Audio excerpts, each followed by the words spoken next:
Hi everyone. I hope everyone is safe and it will be a good night tonight. So my name is Aní Fіліпова. I'm Bulgarian, and I was a banker for 25 years. I was working in a bank. My last position was I had a lot of executive positions, but the last was I was a chief operating officer of Citibank in Asia. So I was managing 16 countries, and 2 of them were India and China. So a small region. So when I grew up in Bulgaria many years ago, I always wanted to travel because I was born in the socialism and we couldn't travel. We couldn't travel only in Eastern Europe. And I didn't travel really. So that was my dream. I want to travel. I want to go out and see the world. And when I finished my university, I said, okay, so if I want to travel and see the world, I should work for an international company. So I applied to all international companies at that time in Bulgaria, and they were like Shell, McDonald's, big names. And they all said, no, you have no experience. They all rejected me. I was heartbroken. But the thing is, I had to work. I come from a very normal middle class family. So I applied. The next advertisement I applied for was a bank. And I passed the interviews and they took me. And this is how my career started. I never planned it at all. So I started with a Bulgarian bank. But 2 years later, when the first international bank opened, I applied and moved. They accepted me. It was a Greek bank, and I live now at the moment in Greece. Then there was so it was Greek Bulgarian bank. So I said, okay, I need more. Then I said there was Raiffeisen Bank opened in Sofia. So I moved to Raiffeisen Bank, and with Raiffeisen Bank I started to travel in Central Eastern Europe, and I had my first international assignment in Romania. I was working a year and a half in Bucharest. And then I went back, actually in Bucharest, Citibank headhunted me to go back to Bulgaria to open the Citibank branch in Bulgaria. So I went back and I was there 5 years. And then after that, I was thinking, well, first of all, my old dream to travel came back. And then I said, well, I'm in such a small country, Bulgaria, and Citibank is in 100 countries at that time. So I was just saying to myself, well, I don't know anything about that. So why not? I want to find another position. So I moved to London.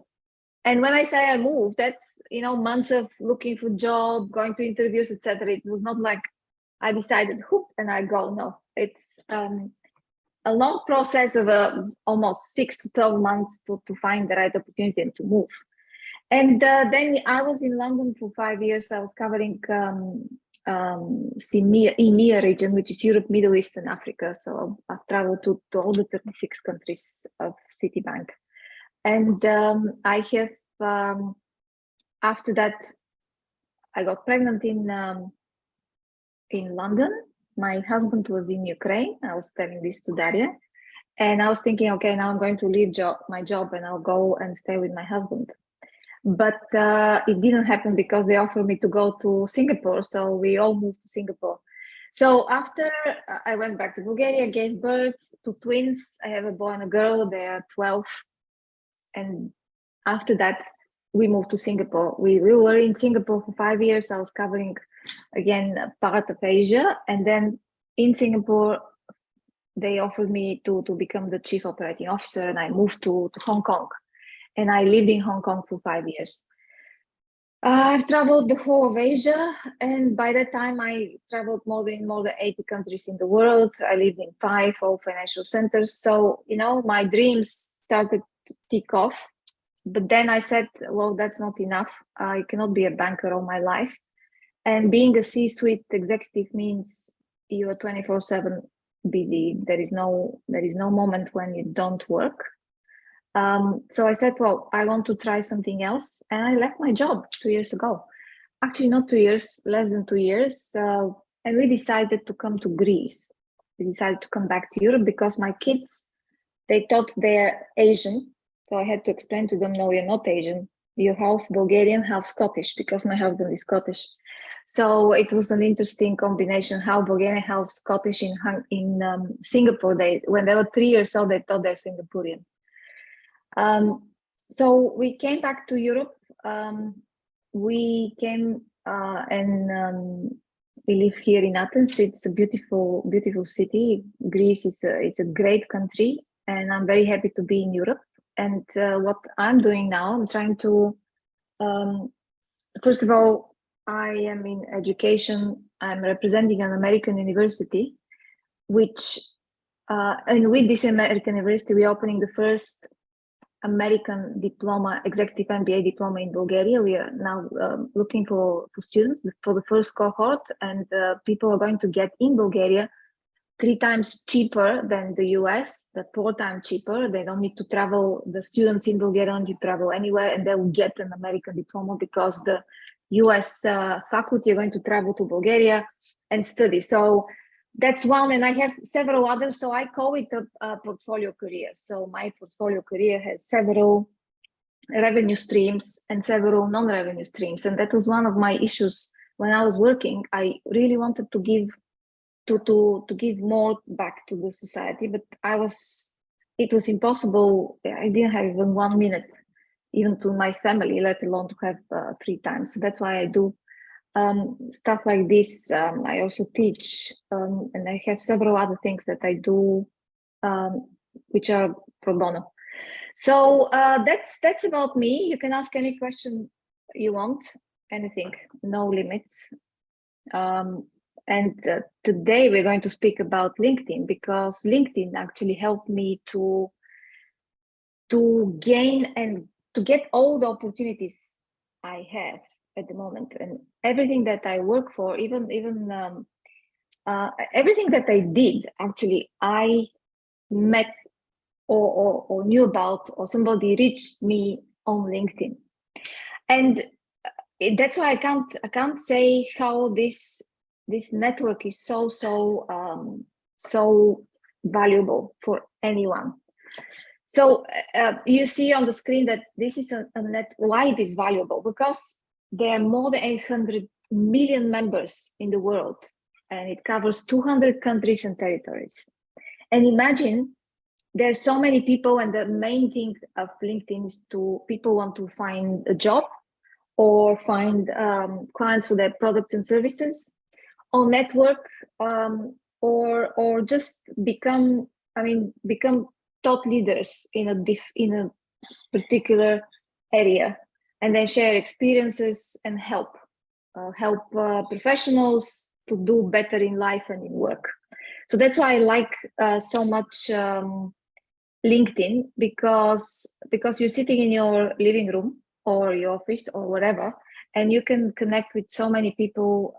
I actually managed to grow my followers from less than 1,000 to about 10,000 in a matter of 8 months, only by doing things that I like, writing about my experience, connecting with people, and accepting people that want to connect with me. So to be on LinkedIn, what we're going to talk about today is how people find you, because when people get on LinkedIn, they want, anyone who checks and zooms, they want to see who are you, what do you do, what are your skills, what your knowledge, what you've done before, and how you can help them. So that's basically why people are on LinkedIn, because they want to connect with people that have done something or are doing something that they are interested in. So for instance, my story, when I left my banking career, and when I was in Citibank, it was not being public figure. I couldn't post on LinkedIn whatever I wanted, so I had to, I was very, very limited. And after that, I left the banking career, and I said, okay, I need somebody who actually can show me what to do with LinkedIn.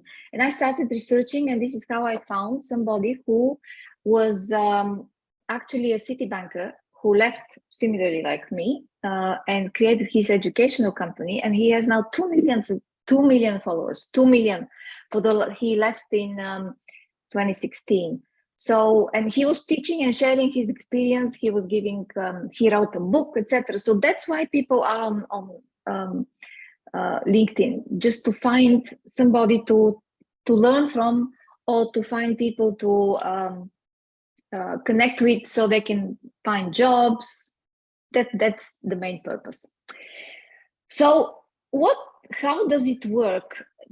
How does it work on LinkedIn is the first thing when you open your LinkedIn, you just see content, right? You see somebody said something, etc. If you read, you scroll down, this is what we all do, Facebook, LinkedIn, all the networks. You scroll down, and if there is something that interests you, anything, it can be picture, it can be text, it can be even photograph, you stop. And then basically, there is the 3 seconds rule. This is how much people spend, and this is psychological fact.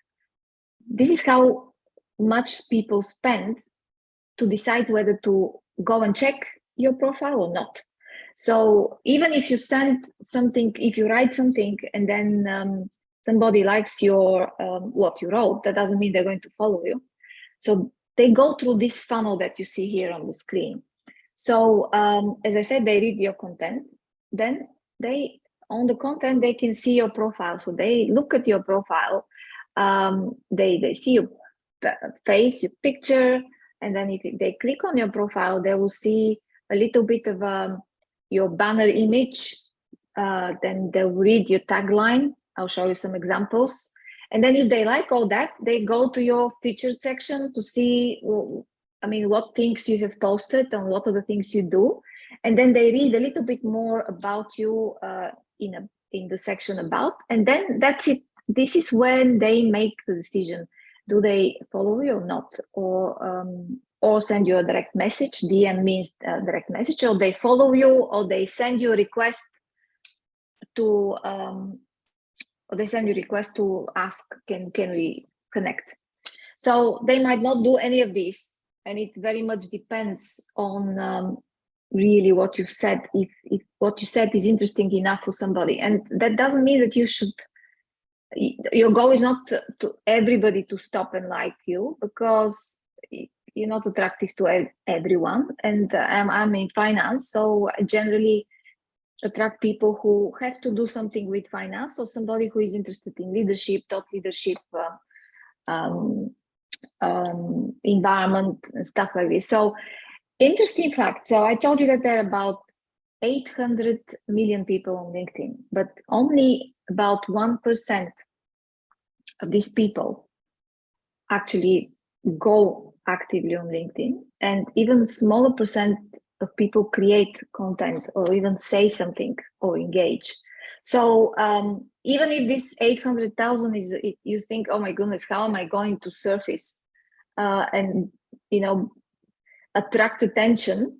There are not so many active people at any given time, so you still have enough opportunities to attract attention. So what we're going to do from now on, I'm going to go through each and every section of this, and I'll explain what are the best practices. So what has helped me to do the best image possible, to create that image about myself. And I'll give you a lot of examples. That's somebody, Jennifer Welsh, who I discovered, and I like the way she writes and the things she says.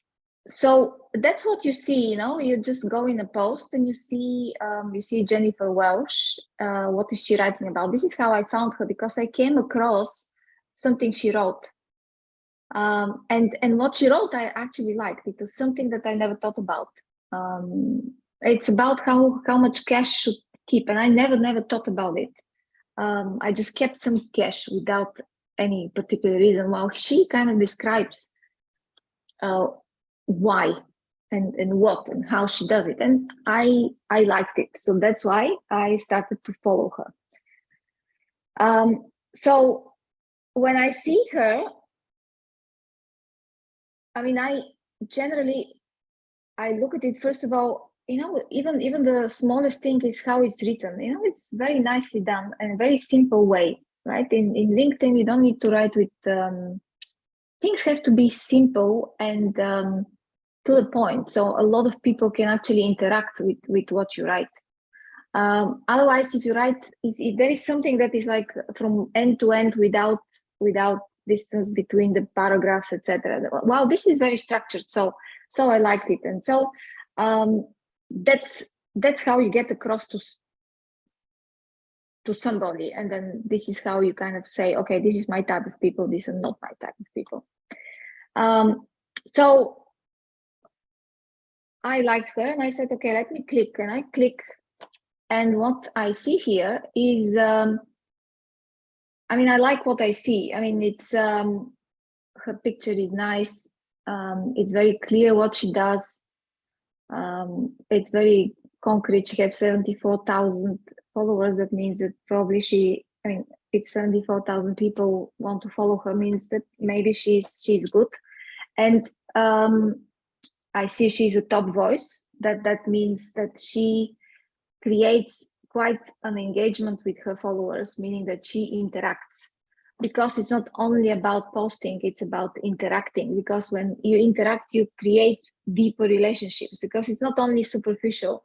I can't tell you how many people I met on LinkedIn, and now they come and see me in person, and I go and see them in person. I have so many acquaintances and friends all over the world. So that's the first image you present about yourself. And the first image should be absolutely true image of yourself. So this here should not be something that you're not, because even if somebody you get somebody to believe you, very soon they will understand if you're pretending. So that's something that should be true you, right? The true colors of you and the true things that you know. So as I said, first you see the whole picture and you're just thinking, okay, interesting, good. Let me see a little bit more. What is a banner image? The banner image is that thing here that is in the red, so what do you call this? Triangle? No, quadrant or whatever. Rectangle. So I compare. So what is she doing? She's empowering successful women to take control of their finances. So obviously she talks about finances, right? So when you have a LinkedIn profile, you have to use every single part of this profile. If you go on LinkedIn, you will see a lot of people who actually don't use this space. And you should absolutely do it because many people, that almost everybody, even let me give you an example with me. I know a lot of things, right? I've been in banking. Now I have investment in a startup. I know something about startup. I know a lot about leadership. I know a lot about digitization because this is what I did in the last 6 years as a CEO. I know about transformation, culture, etc. So I can't put all this into that one line. I demystify the stock market. I can't because I do many things. That's why I use all this space. With Jennifer, she has the best niche. I mean, this is the best one thing that you do, the one thing. So they don't know, oh, Jennifer, she knows how, she can teach you how to do your finances. And that's the best way to describe yourself, with one thing. What is the one thing you can do? Yeah, interaction is more important than number of subscribers. That's absolutely true. The only time, so number of subscribers matter if you use LinkedIn to earn money, generally, right? because Jennifer, she has digital training, she has the money school, and the more subscribers and followers she has, the more people know about her, the more people can actually buy her services. This is what she does, okay? And they're different people. Some people sell, others share experiences. They are not after the connections because they sell something. No, they just want to share experience. So in some sense, it does matter. In some sense, it doesn't. There are people that actually teach LinkedIn. It does matter for them because if you have 1,000 subscribers, you cannot go and teach how to become and have a powerful profile, right? So you have to have at least 7, 8, 10,000 and above. That means that you know how to do this. Right, so I spoke about the banner image, and then let's talk about the hashtag and the tagline. So when you are on LinkedIn and you comment on something, basically everybody sees your hashtag. So the first line of your hashtag, the one that says here, I demystify the stock market for new investors, is visible almost everywhere. So your picture and this is basically visible everywhere. So that's why we put a lot of efforts into being very, very crystal clear of what we want to show about us. What are we doing on LinkedIn? What do we know? So that's the second thing people look at. Then if I like that, I would go further to check Jennifer's featured section in LinkedIn. And now I get even more impressed with her because she actually this here, how Jennifer Welsh went from waitress to investor. I mean, that's interesting, right?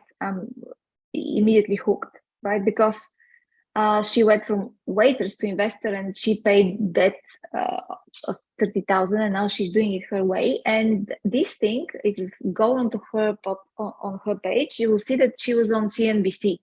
So she was featured on CNBC. And then here she shows her company that she teaches women. So if I like this, I will go to the next and I'll read her about section.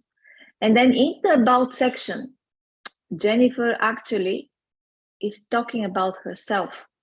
And in the about section, it has to be something interesting. And you know, some people write it in a way that is, they write it not in the first place, I am this, I am that.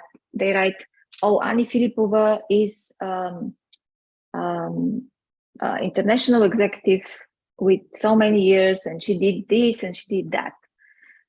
The thing is that in LinkedIn, you have to write everything as if you talk, as if I'm talking to you. And this is exactly how I write, because at the end of the day, on the other side of the screen, there are other people who want to be entertained and they want to see something interesting. They're not there to read a corporate CV, right? Because there is nothing more boring than that. So her about section, I read it and it's really nice. It's really interested in, she's telling me her personal story. And that's what actually hooks me. And that was exactly how I felt about Jennifer when I went through her profile. And this is how the magic happens on LinkedIn. And then you follow, and this is what I did. So as I said, there are 800,000 people. We have to do some things to stand out and to make people, not to stand out, maybe stand out is not the right word, but it's just to make with something the readers to actually stop and see, okay, let me check a little bit more about Ani or a little bit more about Daria or anybody. So let's go through just all the comments here. So the LinkedIn profile is actually extension of you. It's not somebody else. It is you, but on the digital space. And that's the thing with all the social media, because it is an extension of you. It's not a different you. It's an extension of you.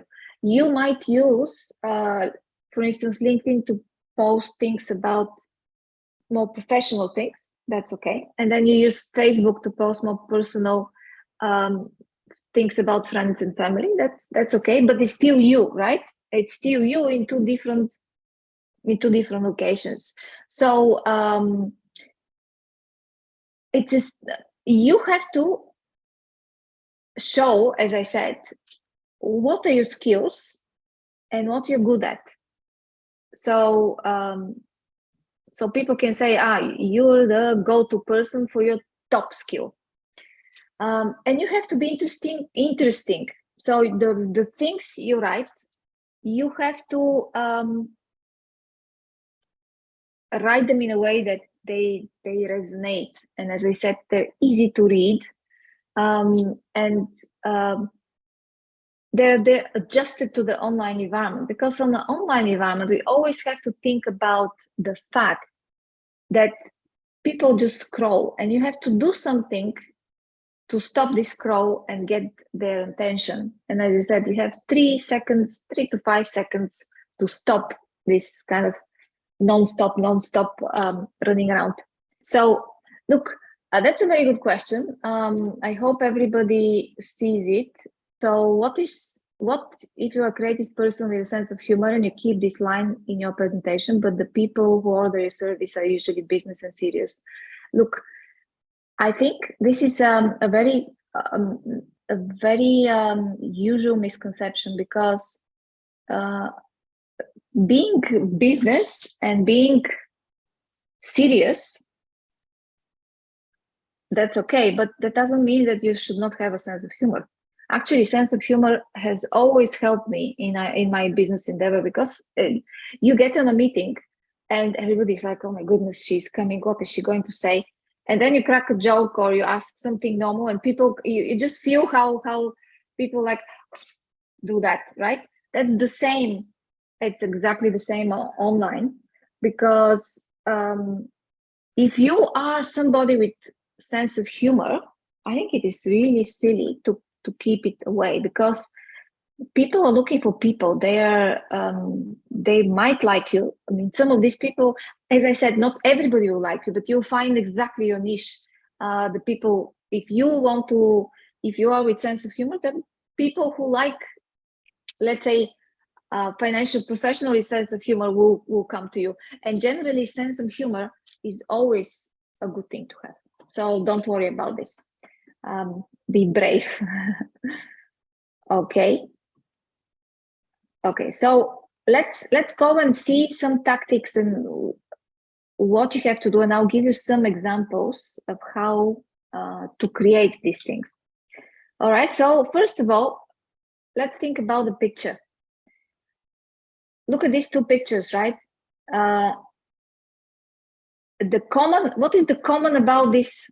The common is that they're both consultants, okay? It's unbelievable, but they are. So Rana Nawaz was in my podcast. She's an amazing woman boss, as she calls it. She has a podcast, How Women Win. She's an amazing lady. This guy, he is also a great consultant. I know him personally, but look at the picture. So this is just to show you that pictures do matter, and pictures, you have to be, if you're a consultant, I mean, look at her. She's not with a serious and all. No, she's smiling. She's not formally dressed. She looks very nice, but he is like tennis shirt on stairs. So what does it tell me? It does tell me that she put efforts in that, and he didn't bother that much. So who I want to work with? Obviously with Rana. So that's only a picture. Look at the picture, how picture matters. Wow. Exactly. Number 2. Absolutely. So see, in a matter of seconds, you choose where to stop, right? So pay attention. Right, so the next one. Who would you choose to help in banking? Tell me. I have a choice, but yeah, this one, right? Absolutely. And actually this one here on the left side is Eric Sim, who is my mentor and coach, who helped me basically develop myself as a portfolio career individual. He's a great guy. Two, when you say two, is the guy with the whiskey, right? Oh no, everybody says one. Okay, perfect. Oh, thank God. I was thinking you guys like this guy, but never mind. He is actually the other person. He is a senior banker. He's a very senior banker, but I don't know why he decided to put this on his profile. So pictures do matter. And then another example. So look at this. These two ladies are branding managers. I can hardly see the lady on the left, but the lady on the right, my goodness, such a nice smile, so kind of friendly, welcoming, you know, she did the efforts. While the lady on the left, I know that she likes dogs, but I'm not sure whether she can do branding very well. Actually, I might think that she doesn't. And that's my impression, right? Thank you, ladies, for the help. So that's it. The lesson learned here is invest a little bit in a really nice professional picture, because that will take you a lot of places, because it has to be nice. Your face should be visible. It's good to smile. Colors is great, but even black and white, as long as it's open and it kind of shows positivity and invites. That's it. You saw examples. Do that. Picture is very, very important. The next level down, you like the person on the picture. I mean, it just attracts you. And the next thing you look at is the tagline, the banner image, the hashtags. And this is where, as I said before, it shows who you are, what you do, what are your expertise, what you have done before, you know, where are you at the moment. Sometimes people put their profession, etc. And you can say who you help and what problems you solve. So people can actually see, do I need to connect with this person or not, right? If my banner image says I help professionals learn how to write CVs, am I looking for somebody like this? Yes, no. And if I look, okay, I'm going to go and connect with that person. Okay, so let's look at several banner images. And this is, remember I told you about Jennifer banner image, right? She had a phone and something written. So these are 3 banner images, right? Telling people what you do in this, right? Remember. So the first, there is nothing. I have absolutely no clue. This is the standard LinkedIn banner image. So I think it's the best to have something in it that shows maybe your logo, something you've done, anything that actually shows what is your profession and what you're looking for. The second one, best team, it says McKinsey & Company, and it's McKinsey & Company, but still they haven't done a very good work, because I don't know what are they giving me. Are they teaching VR, communications? What is it? I'm not very clear. But then you come to the third, and there is absolutely no doubt what is Lance Tanaka does, right? No doubt. And that's exactly how your banner image should be. It should actually kind of hit you in the face. This is what I do. That's how a banner image is. So the easiest way to do a banner image, you can go on Canva, and then in Canva there is actually a LinkedIn banner image, and you can create it. So Canva I don't know whether you know Canva. Canva is something like a PowerPoint, but about 100 times better. Canva, you can create, you think, in a matter of 40 minutes. It's very user-friendly, and there is a free option. And the free option, you can do a basic thing like upload a photo, write something, have basic shifts, and you can basically have that third banner image done by yourself in Canva without any training. I mean, I did it myself also without knowing anything about Canva. I just downloaded it one day. So Canva is extremely useful software that you can use, and you can and it has thousands and thousands of images and templates and things that you can do. The premium is actually giving you many more options. It's not very expensive, and if you are going to do this for living, it's great to have Canva. Right, and that's other two banner images. There is this guy who I'll talk about later also, Austin Belkak. He is, look at his banner image. It's absolutely packed with valuable information. You can deduct a lot of things. We can see Top Voice 2022. He's featured in all this. He has a company and ready to land your dream job without applying online. This is what he do, right? And then compare it to the last. There is a computer, and doesn't speak to me at all. So be more like the first one and avoid the second one. Okay, so we talked about the banner image. Now let's go a little bit more into the tagline. Remember I was telling you that if you write or do something on LinkedIn, the thing people see is this, your picture, your name, and then the tagline, right? That's the tagline. And there are different taglines here. So let's speak about the tagline. You know, it's good to, I mean, there are different things you can do. You can do this vice president, relationship manager, or facilitator, mentor, coach, and advisor. Mine is here also. I'm banker CEO. This is my old. I'll show you my profile later, and I can go through it with you so you can understand. So there are different ways to have your tagline, but the best tagline I've seen are, you just have to be able to say who are you helping, training, or providing work, to whom, to do what, and how. If you can answer these questions in the tagline, then your tagline will be really crisp, and you're going to attract the right people.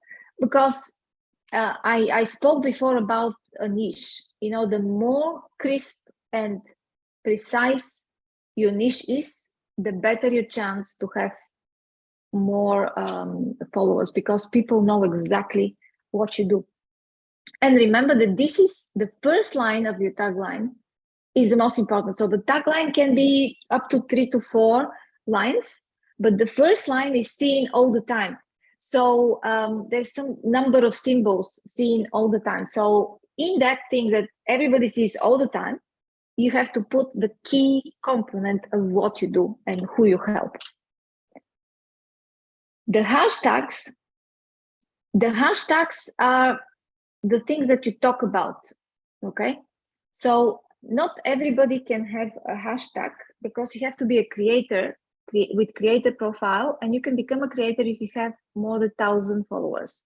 So if you don't have 1,000 followers, you don't worry about hashtags. If you have followers, then you can add your hashtags, because that gives a little bit more about what you write on LinkedIn. So people know it. Just, for instance, they come to Ajay Jain and they see that he's senior banker, he's ESG specialist, and it's sustainable trade and supply chain. So he's kind of narrowing it down. So banker in Asia, he focused on ESG, and in particular, trade and supply chain, finance, sustainable, right? And then he, after that talk, put the hashtags on what he talks about. And what is a hashtag?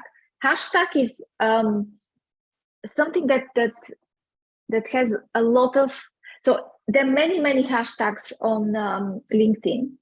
And when you write something and put a hashtag, let's say sustainability, then anybody who is looking for hashtag sustainability might read your post.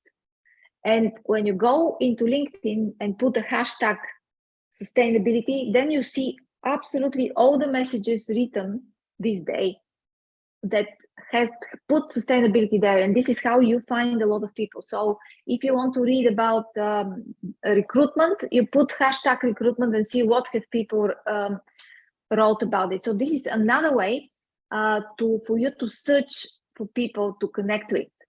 So the easiest way to use hashtag is to just put it in the search section of LinkedIn. You just put the hashtag the way it is, number and then the hashtag. Okay, any questions? Ani, I wanted to address you with a professional question.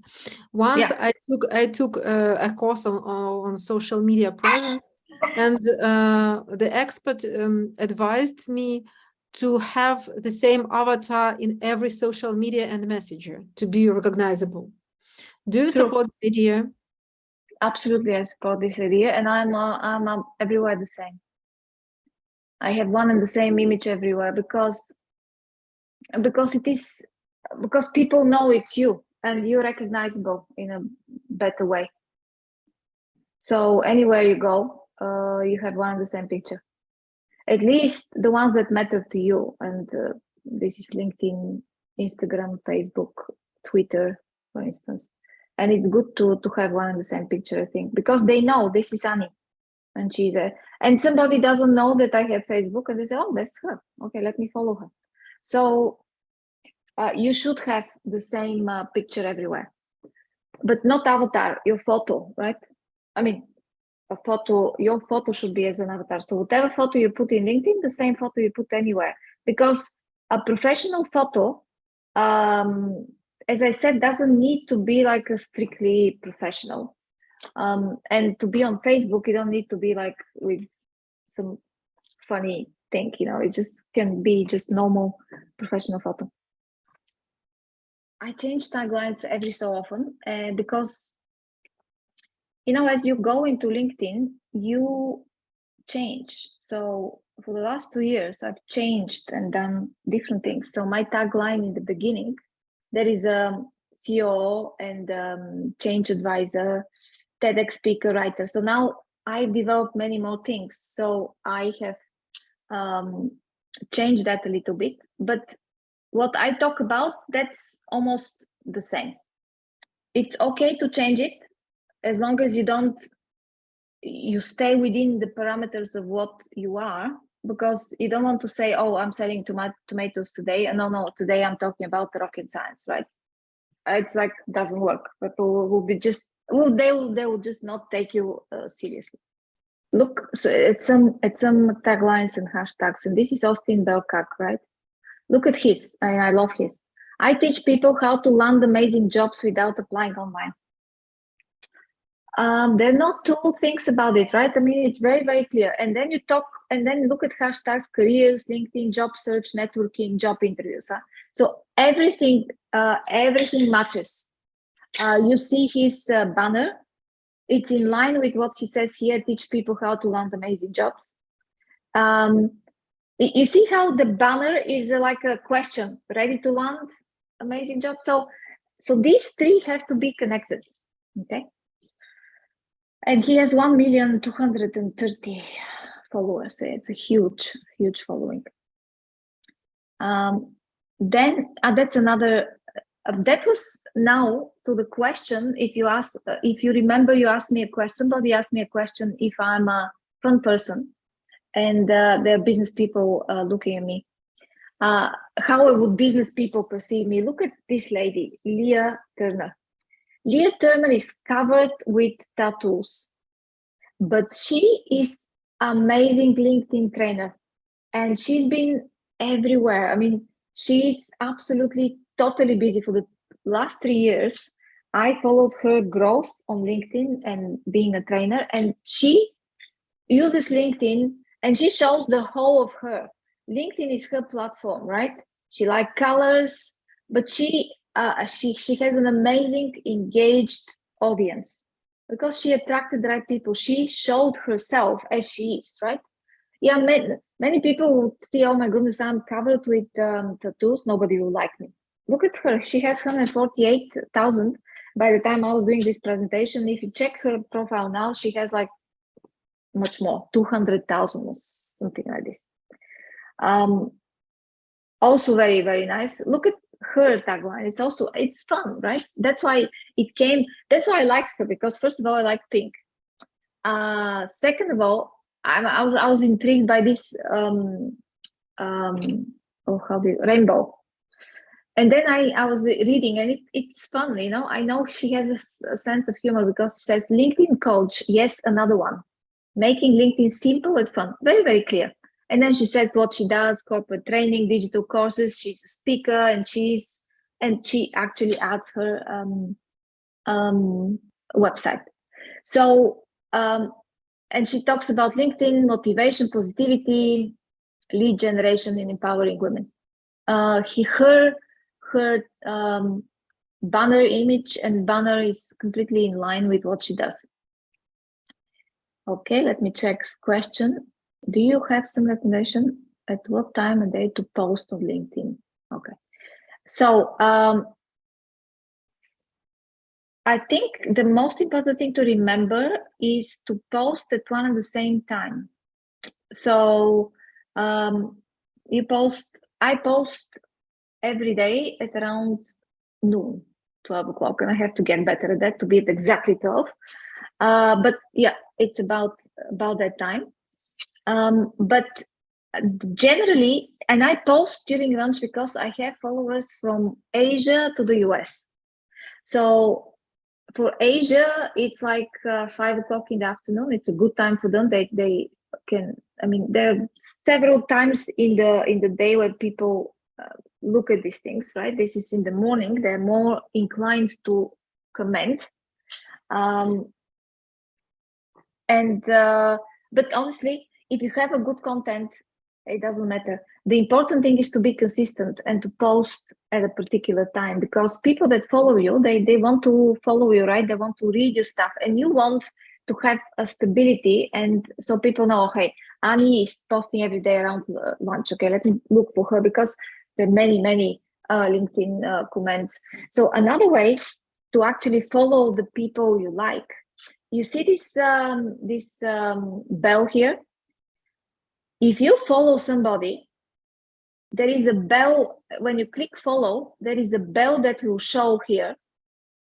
If you click this bell, when this person posts, it will come to your notifications. So this way, you're not going to miss any post from anybody.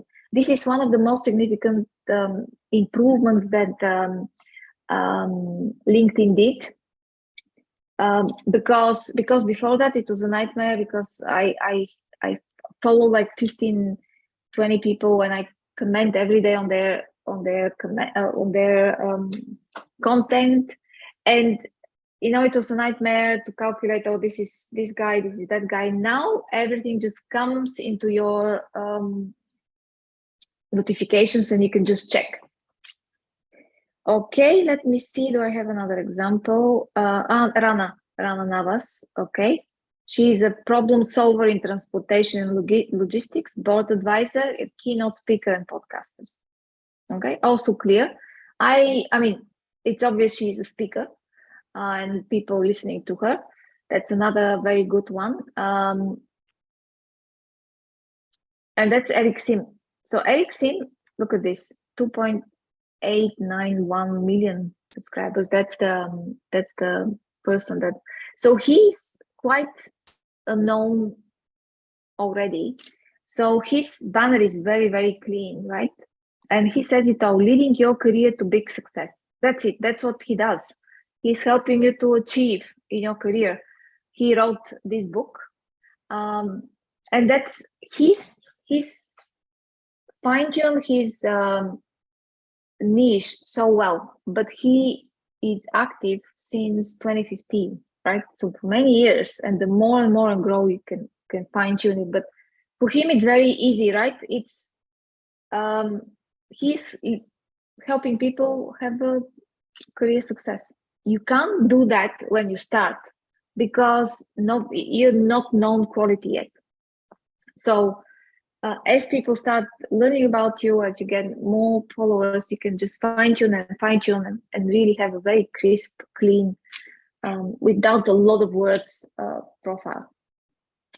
Okay, so so far so good.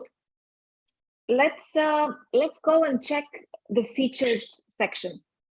Okay, so what do you do in the featured section? The featured section, normally people do several things. So first, they show some kind of an achievement. If they have a viral post, if they have a video interview, for instance, or Forbes, or they were on the cover of Forbes, or something that's important and people should know, they put it there on the feature section. And the feature section is very easy because you post something and then you can just upgrade it to the feature section. It's very easy to do it on the profile.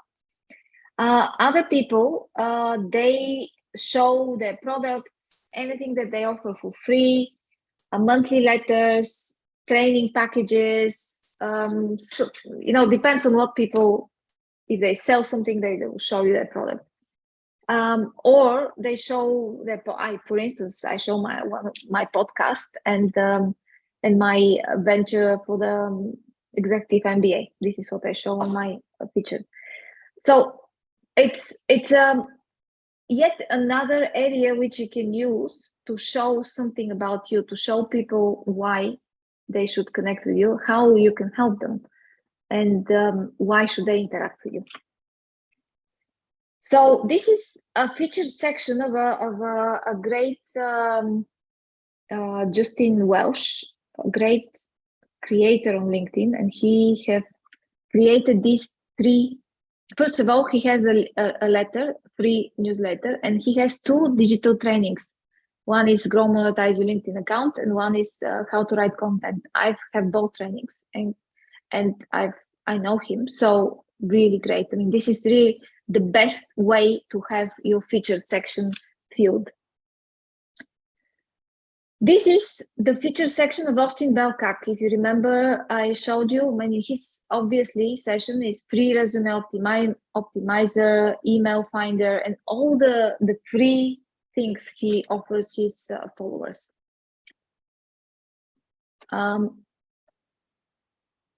Rana, she was featured on CNN. She talks about her podcast. She was featured in Vogue Arabia. She's from Dubai.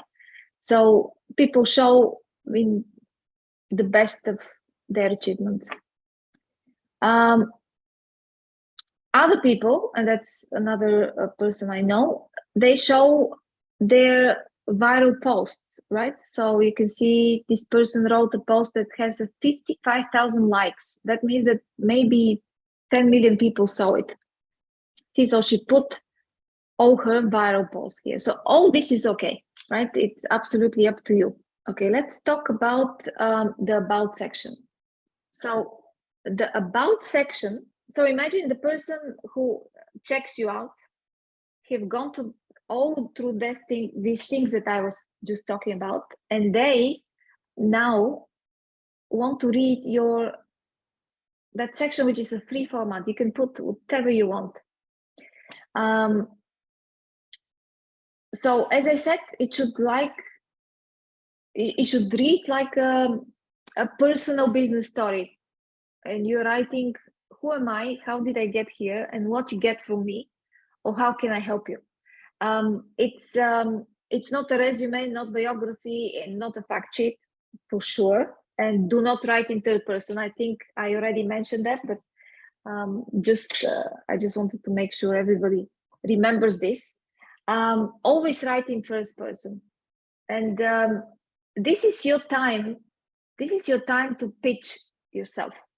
So people liked you so far. They came and checked your about section. So do everything. Build additional trust. Tell them what you like. Tell them any awards you got, give them who you worked with, some interesting story about you. But it's a great place to go and look for what this person is. And when you start creating your profiles, I suggest you go to all these people that I've featured and check what they've written, because all their stories are really interesting. Karana's story is really interesting. Justin Welsh is really, everybody's story is really, really interesting. Okay, is that the same? I thought they were looking for a short CV. No. The recruiters will look at the about section. So your LinkedIn is your CV, okay? The recruiters come to you because you've used a specific word in your profile. So you said you are digital something, so they come to digital, or that you are VP, or that you are in shipping. So they come because of that, and then they want to see what kind of person are you. And then they go into the very, very detailed section of your profile, which I'll show you later. But that's exactly what they're looking for. And they're not going to, don't use this for your CV. Don't, because you're repeating what already is in LinkedIn. Down there, I mean, we're talking about everything that is, we are not even in the section where they say, you say, I mean, from this year to that year, I worked that, and this is what I did, etc. I'll cover this in a little while. Okay, so I'll show you several about sections. Look at Rana's, I mean, the first two lines are really nice. I've spent many years in the corporate world and I loved it. I'm a growth driver who enjoys building trust-based relationships. My curiosity is infinite. It always, I mean, very catchy. It takes you, I mean, combined with her picture, it's really nice. And she gives you a story about her. And you just feel as if you know her. Then this is Justin Welsh. Justin Welsh absolutely has a lot of details about him. He gives his portfolio, his results. He's one of these people who actually reports what he has done on LinkedIn. I mean, to the last dollar, he just publishes everything. He's just amazing guy. You should follow him because he gives absolutely amazing details of how to do it on LinkedIn. He's really great. And then we have Eric Sim. Eric Sim, as I said, it's just so clean, short, and to the point because he can afford it. I mean, he's key opinion leader in LinkedIn, so he can do this. Right, and then this is now the experience section of your profile, and this is where people would potentially go, or maybe not, you know, but you also, this is your CV, in other words, right? The recruiters are going to come and see what you have done, right? And have in mind that if you have like 15, you've worked in 15 places, for instance, and you have,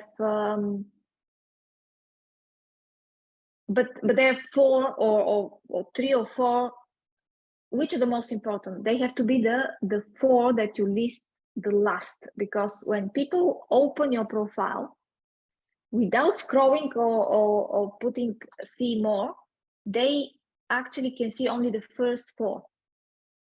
So have this in mind. People will see only the first 4 or the last 4, you know, because it's backwards. Starts from the one that you do now, and then the previous one, the previous one, and the previous one. This is Eric Sims. So this is his company. He's a guest lecturer. He worked in UBS and Citibank. So pretty good explanation. Okay, so that's these are basically all the slides. And now what I wanted to do is pause for a second for some questions. I would like to answer any questions if you guys have, and then we're going to go into my profile, and I can show you just different things on LinkedIn. Okay. How important the recommendation from the people you worked with? Not that important. I think that it's good to have, but I don't think that is going to make or break it. So I don't have recommendations and I'm fine. Is it enough to just to list job titles, or it is better to describe in detail? I think it's far better to describe what you do, what you have done, at least some achievements, because I know people want to know a little bit more. I mean, what you have done, how you have done, and let me now share my. Let's start with the question that somebody asked me. Do you have to write something in your profile here? Absolutely, right? Because see, if I have, let's go to my professional career, Citibank. I was a chief operating officer, right? So if you put chief operating officer, it doesn't speak a lot. But if you open and see what I've done, you know, right? You don't need to write a story. And the thing is, I'm not looking for a job. But if you're looking for a job, you want to put more details here about what you've done, what are your achievements, etc. Because that's basically your CV. And the good thing is, if you have your LinkedIn really well done, you can, in some companies, basically you can apply online by extracting your LinkedIn profile. So the more you keep your LinkedIn profile updated, the better it is, because then you will be able to just download it. So it's good to write something about what you've done, right? I've wrote everywhere what I've done. Even here, I mean, how I started, why I started my podcast, what is my consulting business, etc. See how I see when you come to my profile and you scroll down, you see 1, 2, 3, 4, okay? And then you show all 4 experiences. And then you see the rest. So that's what I was saying, that your most important experiences have to be on the top here. So that's let me show you Canva. This is basically the LinkedIn. It's already done. See, I have many. I've done many for my podcast, for, my logo, many things. That was my previous banner. See, there is a special thing called linked banner. So very easy to do anything. But here you can actually have posts, right? So these are some of the posts I create. 3 key things to do when you start a new job. There you are. And it's very easy. You just write it, and everything I took from all the templates. So all my posts, there is all my, for instance, my podcast posts. See, that's the latest episode of my podcast. I created it here. I created everything here. Do you want to start asking questions so I can show you things on the screen? Is there anything in particular? Yeah, hi. I have a question regarding mentioning the experience. Is it okay to mention, for example, if I'm not the lead of the business direction in the company, but I make strategy for this business direction and have and in charge of ruling some part of the clients, but not all the people in the direction? Is it okay to Absolutely write that I helped to raise business, for example, 2 times to like 55 million, for example? Yes. Or I should only put, because I met some people, they were talking that like not all employees in this business division are under you, so you cannot say like the whole value of money of business division to put into your CV. So remember what I said in the beginning, that you just have to give the truth, right? The truth. So I think I don't think you're going to be you don't need to put I managed 50,000 or something. You just say, I'm part of this business. Particular. Yeah, it was not like the person from the company who told me so, like they're experts from the site. No, you just have to explain. You don't need to go into so many details and say, oh, I have so many people reporting to me, etc. This is for the interview. You just have to say that you are managing clients who are in particular, I mean, what are they? Are they banks or whatever? Or are they corporate clients and they're in that area? Or I deal with more than, let's say, if you deal with 250 clients, you say more than 250 and something like this, qualify it in that way. You don't need to say, you just have to say, okay, I'm a VP or senior VP and I'm doing that. That's it. I think that's enough. Okay. Okay. No problem. Anybody else? Yes, Annie, hello. My name is Slava, and I'm very grateful for your lecture today. I've been active on Facebook and Instagram, and I'm a very old-fashioned person in terms of digitalization. And my profile, there is a profile of mine on LinkedIn, and there were like 30 connections. And maybe 2 weeks ago, I realized, oh my God, this is some kind of instrument that I might use. And I started actually doing something. So right now there are 94 connections and I'm proceeding. So my question is, if I'm on LinkedIn not to hire for a job and not to offer myself as a candidate, but more to look for some partnerships, for some possible connections with, let's say, authors, publishing houses, or any women empowerment organizations abroad, or maybe I might be interested to be as a speaker at the conference, or maybe invite someone to be as a speaker here. How do I, what do I do? I mean, oh my goodness, I'm unprepared. No, it's okay. Yeah, I was jotting down lots of information that you were actually sharing today, and I will start improving my profile.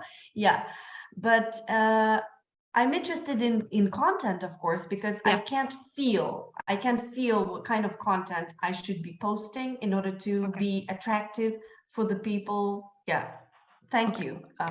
No problem. Look, so in terms of content, okay, I'm just going to close this because, we don't have anything to and see you better. But in terms of content, so think about your content as this way. Is there something so you said you want to connect with people about books, about women empowerment. So this is what you have to write about. Okay. And when I say write about, you have several things that you can do. You can, for instance, start with something that is easy and look for articles that are interesting and they talk about women empowerment, facts, etc. Share them with your own thoughts. Okay. That's one way. Second way is provide, you see something in the newspaper and you think this opinion is not right. For instance, people say quotas are wrong. Well, I don't agree. I think quotas are completely okay. And this is, you provide a contrary opinion. And this is how you create kind of engagement, right? Because people say, oh, no, you're not right. And then you start talking, and this is how you attract people to you. So this is second. Third, you can share your story. So for instance, what is one of your bosses that did, or any kind of woman did, which was inspiring, etc. You can create personal stories, and then you just make a conclusion, which is in terms of, in that area of women empowerment, what can we do? That's the story. What's the moral of the story and what we can do? You can actually create, for instance, I sometimes make a list. I have in my 20s, I learned this. In my 30s, I learned this. I wish I knew this because this and that. Nice. You know, what would I say to my younger me, etc. And people think that we people, and women in particular, because women, we are just not that, we think that whatever we know is not interesting to anybody. But that's completely not true, because I mean, sometimes even the smallest thing that you've done, and for you it's so normal, somebody else will say, my goodness, really? Oh, I never knew that. Simply because we are so many different people. We grew in different areas of the world with different attitudes, different practices and morals. So something that you know, somebody can be completely overwhelmed and very happy that he learned or she learned. So don't get into that kind of don't think this is a problem and write. There will be somebody who wants to know about this, and there will be people who want to know about this. So the best way to do it is have a personal story, because personal story is always important and actually adds the trust, makes you trustworthy, because you have made this conclusion because you went through it. And normally people will follow people who have done something and they talk about it. Okay. That's so nice. People follow me because I've done, I left my corporate career and I do now a portfolio career. They follow me because I had built a career. So there are 1,001 things to do, to write. One thing that I can't recommend more is that when you have some kind of thought and you think, oh, that's interesting on that, you just write it down immediately. Write it down. And then these are your little snippets that you can build some content on. And I mean, I was thinking that's a complete and utter nonsense, but it is not. It's actually work. Since I started doing it, it's so much easier, because, you know, imagine I write every single day, 6 days a week. So you have to, but I mean, it comes to me when I drive. So when I drive, I have a lot of thoughts and I can't write them. So I dictate them to Siri. So Siri, please dictate. And that's how you can write. And writing, once you have the profile, the other thing is that you have to start writing and be active. Yeah. One of the best way to actually gain followers and connections is choose 15 people who have a larger following and start engaging on their posts. Start leaving meaningful comments. So for instance, if I say something about the 3 things you should do when you start work, and you can say, oh, by the way, this helped me a lot. And you say, da-da-dum. And then people like you. Sometimes I have written on LinkedIn News. I mean, LinkedIn News published some stuff and I comment on them. And I don't know how many times they have selected my comment and published it. And I get like 500 followers in a matter of a week when I do something like this. Thank you so much. It's been so much information, and I am definitely going to reconstruct my page. Thank you. Okay, let me see. Is it possible to absolutely, all of you, please either follow me or contact me, and then start commenting, and you will start getting followers for sure. I guarantee. And I suggest you go and follow the people that are in the presentation, because they're really great. And then when you go into them, you see other people who comment on their content. And this is how you create connections. And you can choose which countries. We can choose many things. Okay. Is it possible in personal story to talk more emotion, because it's really emotion when we change something in our career, when stop one career and shift to another sphere? Is it Yeah. good for LinkedIn? I think it's maybe more will be trustful for people. Yeah, emotions are okay. I mean, we are people, we have emotions, right? It has to be tasteful. It has to be tasteful. This is, I mean, it's not something that people should cry about, but it should be Yes. something inspirational. You know, it always, everything with balance is good. So the thing is, it always have to add emotion because we feel. So if we don't show emotion, then we don't show the real us and our own kind of way of thinking. So absolutely put emotion, but just balance it, not overly kind of. Yes, I understand, because when you change and you have a lot of doubts before new career, of course, and you start thinking what to do and what to not to do. Is it right way, not right way? But after that you decided and go ahead. And I think sometimes it helps people also to understand why you did this, and maybe help them also to make some decision. Absolutely, and that's exactly the right to the way the best way to write something on LinkedIn, because you say to show that because everybody they normally think that is somebody like me. I'm sorry, I'm giving all examples with myself, but I don't know any of you. So the thing is that people think, oh, she's all perfect. had no issues, nothing, everything was just perfect, you know, and only I know how perfect it was, right? But people don't realize. They think they know you they know me as a CEO now. They don't know the sleepless nights, all the issues, the doubt, the crying, the everything that happened all these years to get to here, right?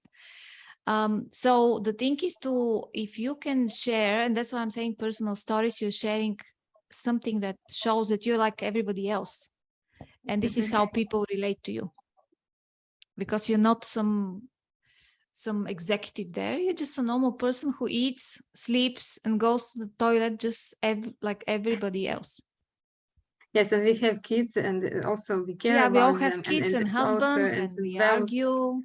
Exactly, and then make us crazy, and all the same. We are so the same. Okay, thank you. Okay, so how to apply Ukrainian experience in LinkedIn? Well, I think Ukrainian experience is quite valuable because Ukraine was also always a source of good talent. So I think nothing has changed. If anything, it's a benefit. So you get a job abroad the way like you get a job from any other country, I think. And the way to do it is the best way to do it is to connect with people in the companies. And this is what Austin Belkak is actually teaching. And he has a number of free resources on his site. So I think anybody who wants to get a job abroad, I think you should go and check what he's suggesting to do. But the best way is to go to the companies you potentially want to work and try and find people who work there who can connect you to somebody, because you don't wait for offers and you don't wait for jobs. You just be more proactive. He's teaching how to do that because all his jobs he took by being proactive, and then he finished biology, I think, and he was not a very good student, but he ended up with a job in Microsoft. So, and many others. So he knows how to do this thing. I think go to him, but looking for job is the same no matter where you are. And then once you go to him, there are many other people who actually do help with research and job search, who comment on his post, because when you comment on Austin's post, many people can see you. So that's a way to advertise yourself. Okay, ladies, thank you so much. It was great spending this hour and a half. It flew by. I hope you find the content interesting. I hope you are going to use what I taught you today. These are the simplest things that you can do. And I wish you absolutely all the best.